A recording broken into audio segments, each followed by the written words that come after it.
Ngayon makikita ninyo maski ang Korte Suprema nagre-remand Sabi niya, tingnan mo nangyari sa kaso ni dating Senador De Lima. Korte Papirsatang nagsabi ni remand uli. Ibig sabihin binalik sa trial court para ilitigate na muli. Ngayon, may mga napansin yata yung impeachment court na may mga pagkukulang sa panig ng House of Representatives. Kaya nauwi nga sa pagdidesisyon na i-remand o i-return, isoli, ibalik. Sa Tagalog, ibalik sa House of Representatives. Ngayon, ito, nagkaroon ng matinding reaction sa House of Representatives. At nagkaroon pa nga ng isang pagmimisa yata doon na Nelson. Yun ang hindi ko maintindihan kasi alam niyo naman, hindi naman ako Katoliko din. Wala naman akong kinalaman kung ano yung ibig sabihin ng misa. Basta alam po, dahil through observation naman, pag may nagkakasal, may misa, di ba? Totoo po yan, pag may piyesta sila, may misa. Pag mayroong binibinyagan o kumpilyata, mayroong misa. Pag may patay, may misa din. So ako, wala akong kinalaman dyan at wala akong gustong patungkulan kung ano ang ibig sabihin nun. Ngayon ko lang unang nakita. Isipin mo naman, ako 18 taon ako sa House of Representatives. Ngayon ko lang nakita na yung impeachment complaint na para sa akin ay isang political action ay hinaluan ng misa. Isang mapagpalang araw na naman po sa ating lahat mga kapatid, mga kababayan at mga boss. Ang pag-uusapan natin ngayon ay napaka-importante sapagkat ito po ay napapanahon, lalong-lalo na po ngayon sa nangyayari dyan sa Senado. Nagkakagulo sila, nagkaaway-away sila, meron pa dyan na muntik magkasutukan. Kaya etong pag-uusapan natin ngayon kung sino itong bida na mapapanood natin ngayon, ito yung dapat ninyong abangan. Pero siyempre bago yan, mas mabuting bumati muna tayo ng isang magandang umaga po Luzon, Visayas at Mindanao. At siyempre pa sa mga kapatid natin, mga kababayan natin na nasa iba't ibang panig ng mundo. Magandang umaga, magandang tanghali, magandang hapon, magandang gabi po sa inyong lahat dyan. Kamusta na po kayo at shout out po sa inyong lahat. At sana po habang pinapanood niyo itong video na ito, siyempre magiging proud tayo bilang isang Pilipino. Sapagkat ito po ang dapat natin gawin dahil po sa kay eto. Yan, nakikita natin yan. Ngayon, kagaya ng sinasabi natin dito, pag-uusapan natin yung nangyayaring impeachment trial dyan sa Senado. Mas magandang manggagaling mismo kay Senator Rodante Marcolita sapagkat siya nakakaalam ng batas. Hindi kagaya ng mga ob-ob ng mga vloggers na wala namang alam yan. Gusto niyo, suntukan na lang. Yun lang, gusto ko. Yun na lang. Para tumigil kayo mga ob-ob kayo. Gagaling-galing kayo. Wala naman kayong alam. Kay Boss Rick pa lang Pulas na kayo. Mas maganda, panoorin natin ang video. Pero niyayaya ko, yung mga ob-ob ng mga vloggers, manood kayo kay Boss Rick para alam niyo kung ano yung iriribatin nyo, mga ob-ob kayo. Manood kayo rito. Sabay-sabay natin panoorin ang video kasama kayo mga ob-ob. Play natin ang video. Natin ang mas mainit at mas kapanapanabik na paksa. Nelson, ikaw na bumanat dyan. Ito po. Kasi ang isa sa mainit ho na paksa na pinag-usapan ng matagal-tagal at hanggang ngayon kahit na tapos na halos Ay, hindi pa pala. Hindi pa pala. Ba't ko pala tinapos? Ay, ito pong impeachment trial, Sen. Lalong-lalo na nang nag-utos. Wala pang trial di ba? Wala pa. Pero nag-convene na ho ang impeachment ano ba tawag dito? Impeachment court. Impeachment court Nag-convene na sila. Nag-convene At nagpadala na ng summon Suman, hindi pa. Pero summon, nagpadala na kay Vice President Inday Sara. Ang isang katanungan, at ito'y pinag-usapan ng talagang matindi, ay yung naging kautusan, Sen, at pinagbotohan ng Senado. Nag-away-away yata sila rin. Bago marating ang desisyong ito, ang daming dramang nangyari. Muntik pa may magbabag. Muntik pa may matutukan. Pero kalaunan pala Katapos-tapusan. pareho pala sila ng posisyon. Nung nagkabotohan, Magkakampi pala. parehas pala tayo ng ministro. Bakit tayo magtatalo? Yun na nga. Ito pong yung termino na remand, yung pagbabalik ng impeachment complaint sa House. Yung una kasing nakita, yung parang may nag-motion to dismiss. Yes, Senador Bato po yun. Senador Bato, kinu-question ngayon sapagkat sa ngayon, sabi nila, kahit tingnan mo yung ating inamend na rules of court, hindi na pinapayagan kanya yung motion to dismiss. Di ba? Doon nagsimula. Yes. Hanggang sa nakaisip sila ng ibang pamamaraan. So, ibalik na lang natin. Parang gano'n nata nangyari. Yung salitang remand, pinalitan nila. Salitang dismiss po, pinalitan na lang remand. Oo. Pagkatapos, ayaw nilang tanggapin yung remand, return na lang. Parang di ba? Pareho rin yun di ba? Parang sa legal term, parang talo sila doon yung legal term daw po ata ng remand, parang dismiss din daw po yun. At kung ano-ano pa, yung parang yung punto ni Senador Coco Pimentel Kaya in-specify ni Senador Alan Cayetano na bagamat yan ay remand, hindi yan dinidismiss ang usapin ng impeachment. Technically speaking, hindi naman talaga dinidismiss eh. Opo. Kapag ka ni-remand, halimbawa, ngayon makikita ninyo maski ang Korte Suprema, nagre-remand eh. Oho. Sabi niya, tingnan mo nangyari sa kaso ni De Lima. dating Senador De Lima. Ayan, opo. Korte Papilsatang nagsabi, Yeah, ni-remand uli. Ibig sabihin, binalik sa trial court para ilitigate na muli. Opo. Ngayon, may mga napansin yata yung impeachment court na may mga pagkukulang sa panig ng House of Representatives. Kaya nauwi nga sa pagdidesisyon na i-remand o i-return, isoli. Opo. Ibalik. Opo. Sa Tagalog. Ibalik sa House of Representatives.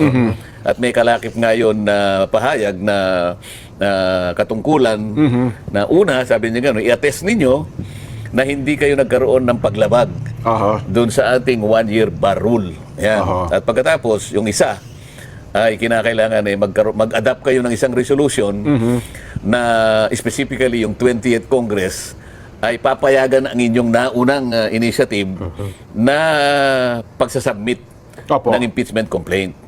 Ngayon, ito, nagkaroon ng matinding reaction sa House of Representatives at nagkaroon pa nga ng isang pagmimisa yata doon na Nelson. Oo nga, ho. Yun ang hindi ko maintindihan kasi alam niyo naman, hindi naman ako Katoliko din. Opo.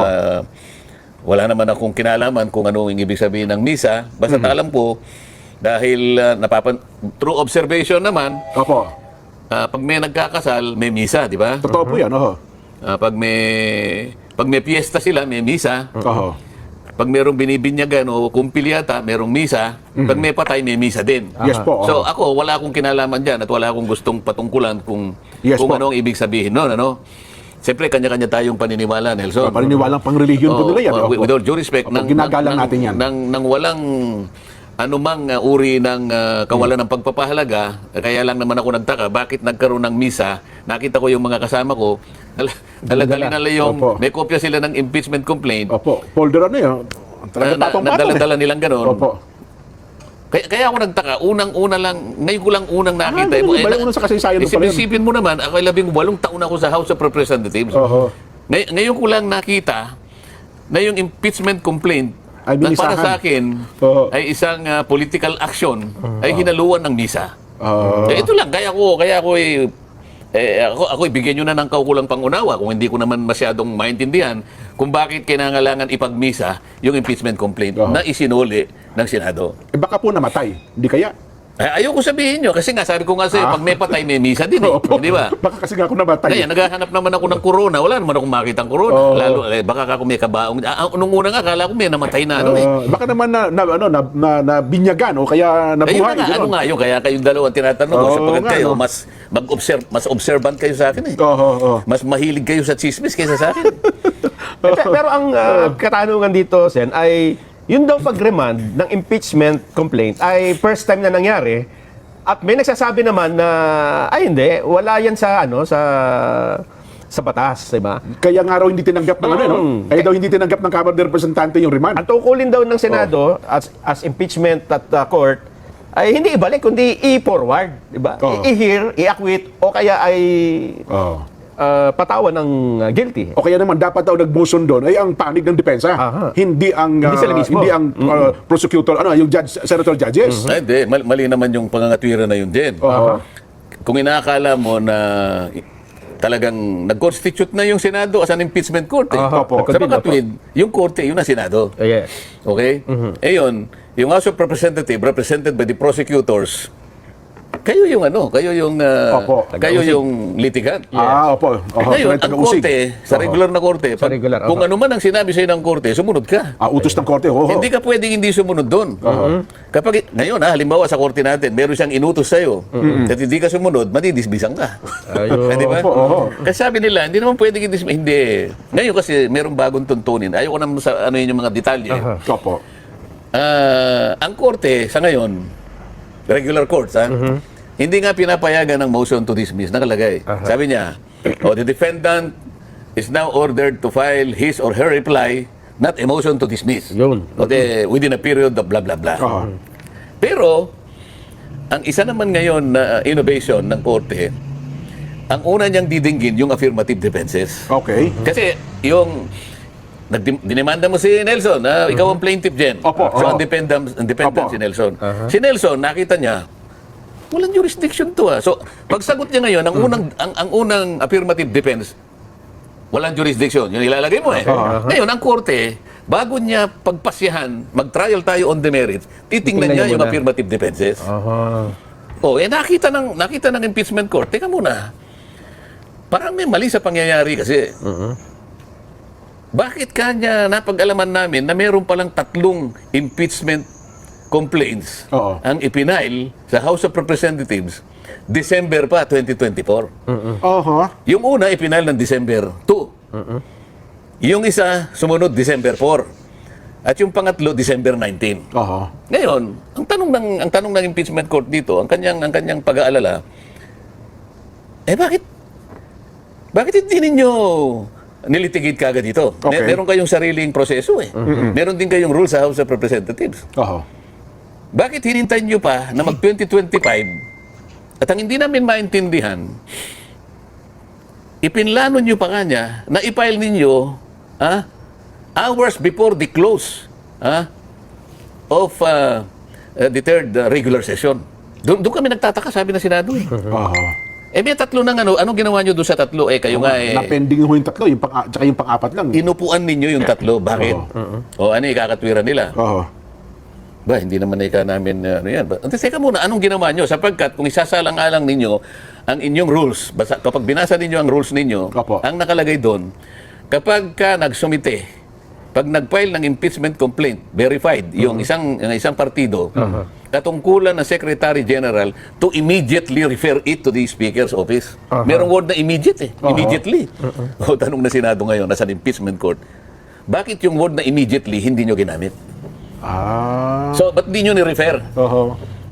Samantalang... sasabihin ng, sabi siguro, anong pakialam mo doon? Bakit? Teka muna. Kayo binayolate niyo yung rule nyo Pagkatapos kayo pipilitin nyo kami forthwith. Pinagmamadali nyo kami, pero kayo hindi kayo nagmadali. Sa lalong madaling panahon daw po, forthwith Maliwanag ang mga sinabi ng ating Senator Rodante Marcolita. Lahat yan galing sa batas sapagkat ang nagsasalita po rito ay isang batas. Bakit mo nasabing batas, boss? Abogado yan. Ob-ob ka ba? Naintindihan mo? Ob-ob. Kaya makinig kayo rito. Kayo mga vloggers, inaanyayahan ko kayo na manood kayo rito kay Boss Rick para matuto kayo mga pagsasampaling ko kayo mga ob-ob kayo. Makinig kayo. Ito yon. Unang-una, impeachment trial daw. Ang sabi niya, wala pang ang trial Paano nagiging impeachment trial yan? Wala pang trial. Diyan lumalabas yung pagka-ob-ob ninyo. Wala pang trial, tinatawag nyo ng impeachment trial. Dapat ang tawag dyan, impeachment court ang Senado. Yan ang tawag dyan, hindi impeachment trial. Kayalin ko kayo At ba, sabi ng mga ob-ob din ng mga senador, ayaw nilang i-remand yung impeachment complaint papunta doon sa Kongreso. Ilang beses na natin kinuntin dito kasi mga ob-ob kasi kayo, hindi kayo nakikinig kay Boss Rick. Ngayon, sabi ni Senator Marcolita maliwanag. Sabi niya, sa roll of court, makinig kayo, mga ob-ob, sa roll of court, di na pinapayagan ang salitang remand, mga ob-ob. Tandaan ninyo ito, hindi na pwede yan, hindi na pinapayagan yan sa korte, ang salitang remand, kaya pinalitan nila ng mga salita, kung ano-ano mga ginamit nila, return to sender, yun ang ginagamit nila, kung ano-ano pa, para lang maintindihan ng mga ob-ob din ng mga senator. Ngayon, isa pang nakaka-high blood. Sana po hindi kayo high blood. Kasi nga, may isang paring ob-ob na ginawa natin ng content dito. Nagpamisa pa pala ito. Hampalusin ko kayo ng mesa ito. Nagpamisa si Senator Marcolita. Sabi niya, hindi ako kasi Katoliko. Kaya hindi ako makaka-relate dyan sa misa kung ano ibig sabihin nila. Kasi, ang nalalaman niya, pag may binyag, kasal, libing, at kung ano-ano pa dyan, lagi yang may misa. Ibig sabihin, may misa, yung I, palitan mo lang ng I, magiging mesa na. Ibig sabihin, may mesa, pagkain yan, mga ob-ob. So sa kanila, misa. Pero may ganon.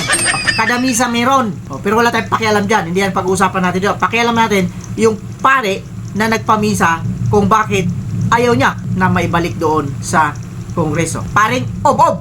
Ob-ob ka. Nakikialam ka. Anong gusto mo? Gusto mo mag-trial dyan sa Senado? Bakit? Pag nag-trial ba dyan sa Senado, pag ginawa nila yung impeachment trial dyan sa Senado, magiging okay na ba yung mga kabuhayan ng bawat Pilipino? Yung mga bawat nilalang, mahina kang nilalang. Ob-ob ka kasi. Yan ang sinasabi natin dito. Bakit ka kasi nakikialam? Buhay ng may buhay pinakikialaman mo. Dapat sa'yo, yung buhay mo na lang, yung pakialaman mo. Dapat nagmisa ka na lang sa sarili mo kasi pari ka. Dapat yun ang pinagmisa mo.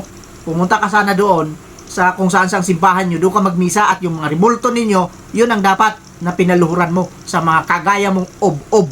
Hindi yung magmimisa ka pa. Kasi ibabalik doon sa Kongreso yung impeachment complaint. Kung gusto mo, ikaw na rin na mag-complain. Hirap kasi sa ating complain tayo ng complain. Wala naman tayong ginagawa. Puro tayong nganga. Kayo kasi mga ob-ob kayo. Yan ang kinang-high blood ko rito. Pero ganun pa man, shoutout sa inyong mga ob-ob. Nang dahil sa inyo, may busrek na tumayo dito sa harapan ninyo. Kasi mga ob-ob kayo. Ayaw kasi ni busrek yung mga ob-ob. Tutukan na lang oh. Mga ob-ob kayo. Pasensya na po kayo mga kapatid, mga kababayan at mga boss. Ito po, sarili nilang lingwahe, ibabalik natin sa kanila. May nagsasabi diyang vlogger na isang ob-ob, na streetwise daw siya. Ito po, street language ni Boss Rick ito. Ito yun, dapat maintindihan ninyo kasi ob-ob kayo. Sa bagay nga, ob-ob kayo eh. Ilang ob-ob na yung boss. Ang dami na nun ah. Umaga, almusal, tanghalian, hapunan, may merienda pa. Puro ob-ob. Ang ob-ob ninyo. Yan. With that, maraming salamat po sa patuloy ninyo. Sa patuloy, nabubulol talaga ako pag ito yung kausap ko itong mga ob-ob na ito eh. Wala ba ibang kausap dyan?